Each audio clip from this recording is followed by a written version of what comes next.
फेरि हाम्रो यो प्लान चाहिँ पहिलेदेखि नै थियो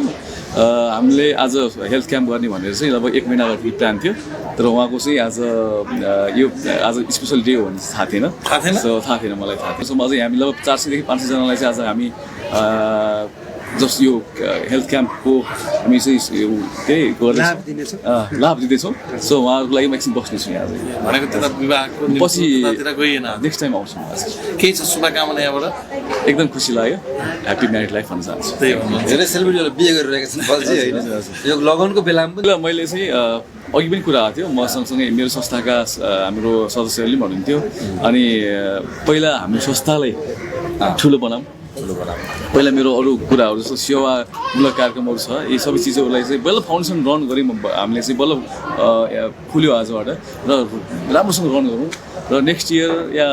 अर्को वर्ष हुन्छ नि अब 2 सालपछि